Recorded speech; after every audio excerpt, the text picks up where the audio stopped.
My daughter screamed into the phone, her voice sharp with disbelief. "Mom, why are strangers emptying my bedroom?" And I smiled as I sat in my new apartment, surrounded by women who actually wanted my company, and replied calmly, "Sweetheart, because it's not your bedroom anymore, I sold it." And that is how my story begins. Because my name is Donna Mitchell and I'm 72 years old. And before I go any further, I always like to ask where you're watching from today. So drop your city or state in the comments, because I often wonder who is out there listening to an old woman's story about finally putting herself first. And now let me take you back to where it all began. For 37 years I lived in the same house on Maple Street, a beautiful 4-bedroom colonial with a wraparound porch, the kind of home you see in magazines about classic American living, a house my late husband Robert and I bought when I was pregnant with our first child, and where we raised our 3 children, Lauren, Michael, and Stephanie, filling every room with memories, from the kitchen where I taught them to bake, to the living room where we opened Christmas presents, to the backyard where Robert built them a treehouse that somehow never fell apart even after all those years. And when Robert passed away 6 years ago from a sudden heart attack, I truly believed my world had ended, because we were supposed to grow old together, travel, and finally do all the things we'd put off while raising kids and building careers. But instead, I was alone in that big house, rattling around like a ghost myself. Though I kept telling myself it was okay because I had my children, they would come visit, we'd still have Sunday dinners, and the house would still be filled with laughter and love, just differently than before. But I was so incredibly naive, because in the first year after Robert died, they did come around. Lauren stopped by every couple of weeks. Michael came for dinner once a month, and Stephanie, who lived only 20 minutes away, popped in occasionally, but I could see it in their eyes, the obligation, the duty, the sense that they were checking a box marked "Visit Grieving Mother." And by the second year those visits became less frequent. Once a month turned into once every 2 months. Phone calls that used to be weekly turned into sporadic texts, saying they were busy with work. The kids had so many activities, they'd come by soon, promise. And I understood, or at least I tried to, because they had their own lives, their own families, their own struggles. Lauren was a real estate attorney with 2 teenage boys who played competitive soccer. Michael ran his own accounting firm and was always drowning in work during tax season, which seemed to last 9 months out of the year. And Stephanie was a nurse working 12-hour shifts while raising her 10-year-old daughter, alone after her divorce. But understanding didn't make the loneliness any easier to bear. So I started calling more, not excessively, I thought, maybe once every few days, just to hear their voices and feel connected to the family I'd spent my entire adult life building, inviting them over for dinner and saying I was making pot roast, their favorite, or that I'd baked the chocolate chip cookies they loved, begging gently because it had been 3 months since I'd seen the grandkids. And that's when the complaints started, with Stephanie saying it first when I asked when she might come visit, her voice tight with frustration as she told me I needed to stop guilt-tripping them about visits because she worked 60 hours a week, was exhausted, and couldn't drop everything every time I was feeling lonely. And that word guilt-tripping hit me like a slap across the face, because I told her quietly I wasn't trying to guilt-trip her, I just missed her. But she snapped back that it felt like guilt-tripping, that every conversation turned into, "When are you coming over?" or "I haven't seen you in so long," and that they had real lives and real responsibilities and couldn't always put me first. And of course, I apologized.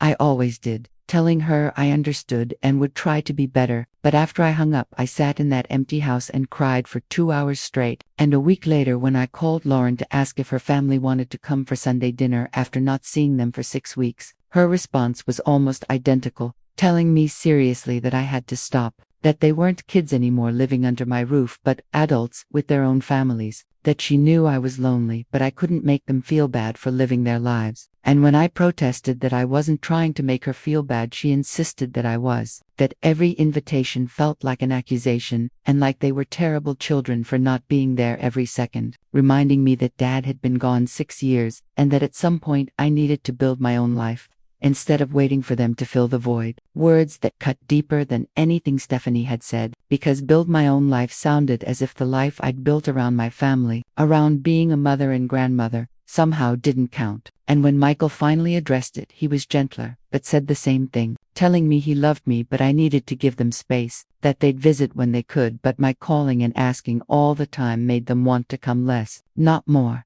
because it felt like pressure, and none of them needed more pressure. So I stopped calling except for birthdays and holidays, stopped extending invitations, stopped asking when I'd see the grandkids, and became exactly what they wanted, a mother who didn't inconvenience them with her loneliness, while the house felt even emptier than before as I walked past their old bedrooms, preserved exactly as they'd left them, with Lauren's room still holding her high school volleyball trophies on the shelf. Michael's room still held his collection of baseball cards carefully tucked into protective sleeves, and Stephanie's walls remained painted the same deep purple she'd chosen when she was 14, and I had kept everything exactly as it was, believing they would want these pieces of their childhood, believing their kids might someday stay over and sleep in the same rooms their parents had grown up in. But months passed without a single visit, then nearly a year, and all I saw of their lives was what appeared on Facebook: Lauren's boys smiling at soccer tournaments, Michael dressed up at some charity golf event, Stephanie taking her daughter to the zoo. Moment after moment I wasn't part of, memories being made without me, until I realized I wasn't even hurt anymore. I was numb. And in that numbness something inside me shifted, because one morning I truly looked around that big house and saw 4 bedrooms meant for one person, a dining room table that seated 8 where I ate alone every night, a yard I paid someone else to maintain because I couldn't do it myself anymore, and thousands of dollars going toward property taxes, utilities, maintenance, and insurance, all to preserve shrine bedrooms for children who had made it clear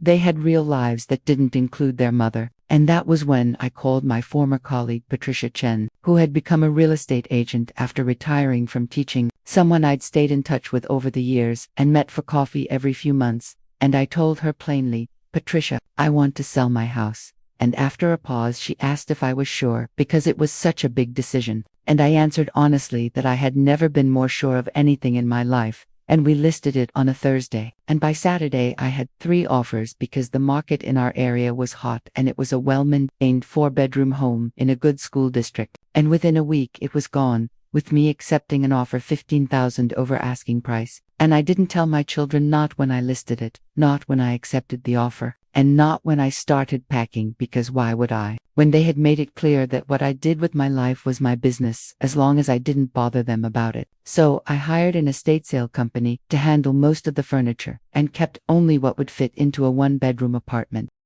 while everything else, those carefully preserved memories and the furniture I'd polished and protected for decades, went to strangers who actually wanted it. And the bedrooms were packed by professionals, with every trophy, every poster, and every piece of childhood memorabilia placed into labeled boxes that I shipped to storage units, 1 unit for each child, paid for 6 months so they could decide what to do with it all. And that was when I found a beautiful senior living community called Riverside Gardens, which wasn't a nursing home because I didn't need that, but independent living for active seniors with 1-bedroom apartments, a community center, activities, and a dining room where I could eat with other people instead of alone. And the woman who gave me the tour, Marie, was about my age, with the warmest smile, as she told me I would love it there because they had book clubs, painting classes, and day trips, and there was always something happening. And I told her it sounded wonderful, and truly meant it. Moving in on a Tuesday to a 3rd-floor apartment with a view of the gardens that was obviously smaller than my old house, but was mine, and more importantly, filled with people who actually wanted to spend time with me. So within the first week I joined the book club and met Helen, a retired librarian with a wicked sense of humor. And at my first painting class I sat next to Dorothy, a former art teacher who had lived in 7 different countries. And we had coffee together the next day and talked for 3 hours. And for the first time in 6 years I didn't feel lonely, even as the closing on the house was scheduled for exactly 30 days after I accepted the offer. And I had been in my new apartment for almost 2 weeks, when my phone rang, and it was Lauren, cheerful as she said hello, and mentioned that the boys had a break from soccer the next weekend, and she thought they might come visit for Sunday lunch. And my heart pounded as I told her it was sweet of her to offer, but I was actually busy next Sunday, surprising her because I had never used to be busy. And when she suggested Saturday instead, I told her I had plans then too, because I'd signed up for a day trip to a museum. And when she asked who I was going with and I said some friends, she repeated the word friends like it was foreign, and asked which friends, and I told her new friends I'd made, followed by a long pause before she asked about the Sunday after that, and I said I'd have to check my calendar and get back to her. And after another longer pause, she asked if everything was okay because I sounded different, and I told her everything was fine and that I was just following her advice and building my own life. And we hung up shortly after, with me able to tell she was confused but choosing not to elaborate. And 3 days later, the moving truck arrived at the old house to empty out the last of the contents for the new owners the day before closing. And my phone rang at 2 o'clock in the afternoon. That was Stephanie. And she was nearly hysterical, her voice breaking as she demanded, "Mom, what the hell is going on? I just drove by the house, and there are movers there. There's a truck there emptying everything." And I took a slow sip of my tea while sitting in the community room with Helen and Dorothy, where we'd been discussing the book we'd just finished, before answering evenly, "Yes, the new owners are moving in tomorrow," which was met with stunned disbelief as she cried, "New owners? What are you talking about?" And I said simply, "I sold the house, Stephanie," followed by a silence so deep it felt deafening until she whispered, "You sold it?" And I replied, "Yes," prompting her to ask when and why I hadn't told them. And I explained that I'd sold it about a month ago and hadn't told her, because my life and my decisions weren't her concern, reminding her that those were her words,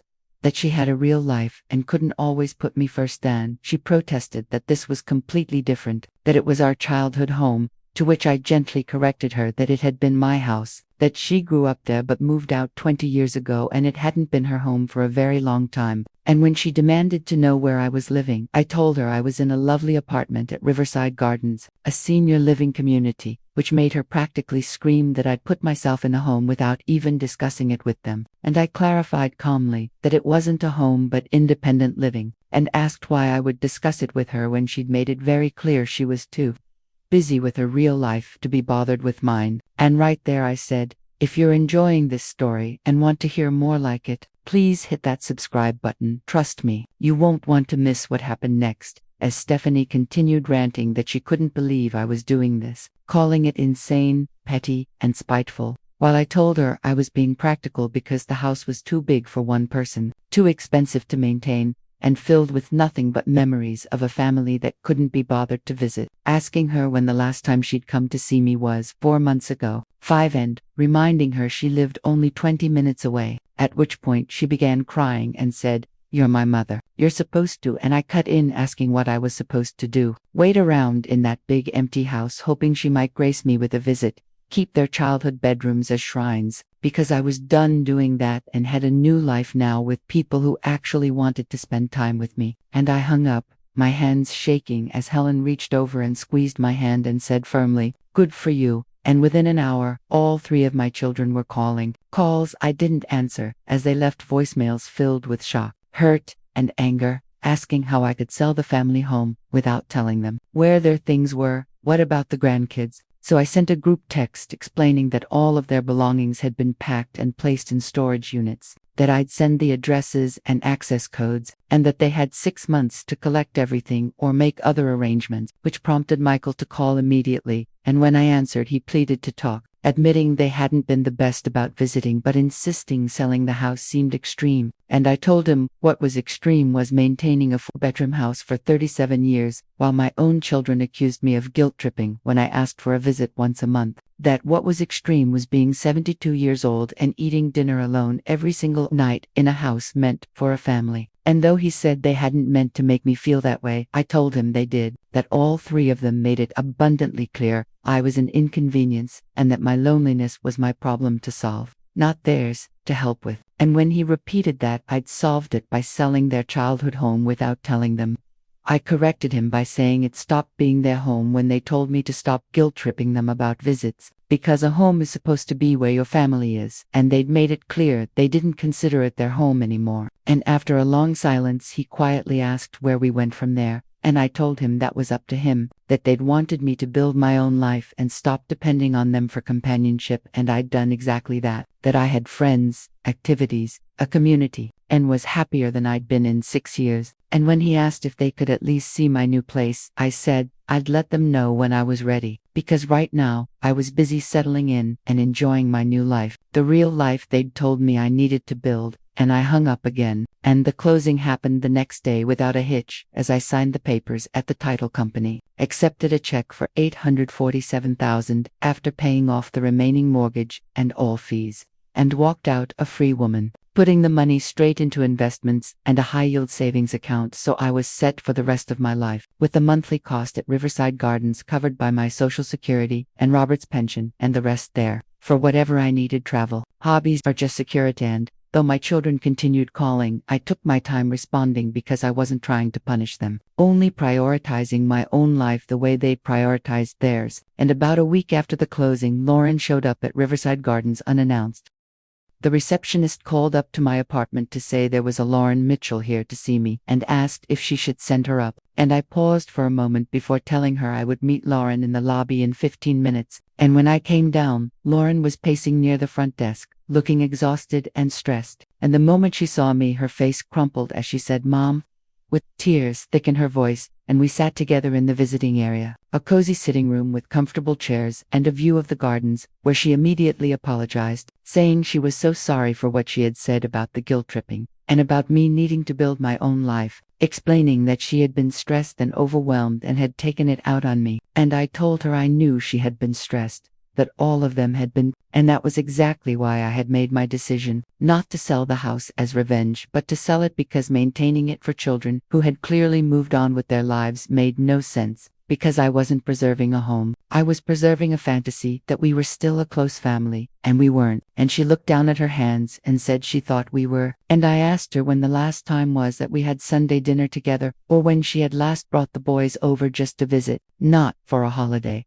And she couldn't answer, and I told her I wasn't angry at her, or at any of them, that I was simply done making myself small to avoid inconveniencing them after spending 6 years lonely and sad, trying to be the mother who didn't ask for too much, because I deserved more than that. I deserved to be around people who were happy to see me, instead of people who viewed my company as an obligation. And when she said they never viewed me as an obligation, I reminded her that every invitation had been met with excuses, every phone call had felt like an intrusion, and that she had literally told me to stop guilt-tripping her about visits, and she admitted she knew and regretted it, saying the three of them had talked and realized they had taken me for granted, assuming I would always be there waiting in that house whenever they finally had time, never thinking about how lonely I must have been, and I told her she was right, that they hadn't thought about it. And while I couldn't entirely fault them because they had their own lives and problems, the consequence was that I had to make a decision about my own life, and I chose to surround myself with people who actively wanted to spend time with me. And when she asked if we could try again and do better, I really looked at my daughter, 42 years old now with gray streaks in her hair she hadn't had a year ago, genuinely remorseful,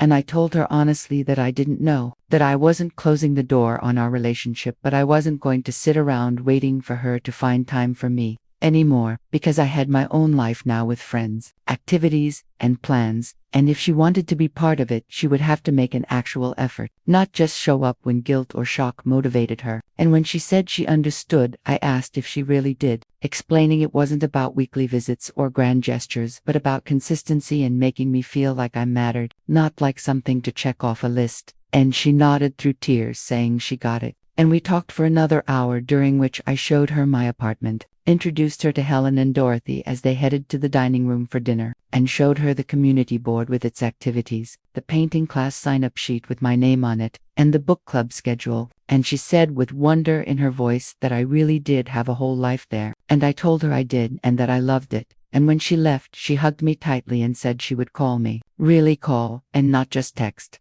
And I told her we'd see, and 2 days later Michael came with a similar conversation full of apologies, regrets, and promises, and I gave him the same response, that I wasn't closing the door, but I wasn't waiting by it either. And Stephanie took the longest, staying angry for weeks and leaving voicemails accusing me of being selfish, of abandoning the family, of throwing away decades of memories for strangers at an old folks' home. Messages I didn't respond to because I was too busy living my life, taking a pottery class where I made the ugliest vase imaginable and laughed about it for days with Dorothy, joining a morning walking group in the local park, discovering I loved watercolor painting, going on a day trip to a winery with 15 other residents and having the best time, genuinely and truly happy. Until about 6 weeks after the house sold, when Stephanie finally showed up without calling ahead, just like Lauren had, and the receptionist called up again, and though I almost didn't agree to see her, I did. And she looked terrible with red, puffy eyes, as if she'd been crying for days.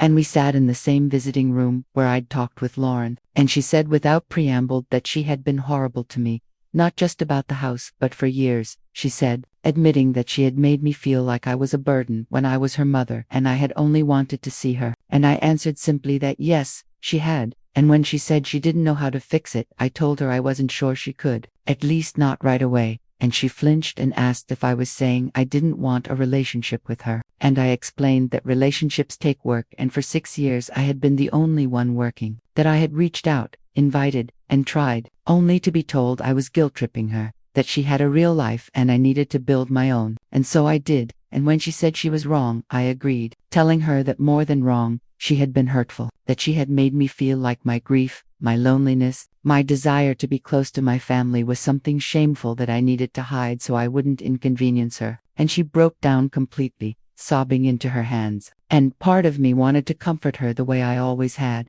but another part of me, the part that had spent 6 years crying alone in that big house, stayed where it was. And I told her I wasn't going to apologize for selling the house, for moving here, or for finally putting myself first. And through her tears she said she didn't want me to apologize, that she wanted to apologize, that she wanted to be better and to be the daughter I deserved. And I told her then to be that daughter, not just today or because she was shocked that I had actually taken action, but consistently. And when she asked if she could start now, what surprised me was that part of me wanted to say no, wanted to make her hurt the way I had hurt. But in these weeks at Riverside Gardens, surrounded by new friends and new experiences, I had learned that holding on to pain doesn't heal it, it only makes you bitter. So I told her she could start now, but that I meant it, that this wasn't about grand gestures or guilt. It was about showing up consistently, whether I was in crisis or not. And she nodded and asked if she could take me to lunch. And we went to a small cafe nearby where we talked for 2 hours, really talked, not just surface conversation. And she told me about her struggles as a single mother, how exhausted she was, how focused she had been on surviving that she had stopped thinking about anything else. And I listened and understood but didn't excuse it, telling her that being busy is valid and being overwhelmed is real, but that I had been busy too, raising 3 children,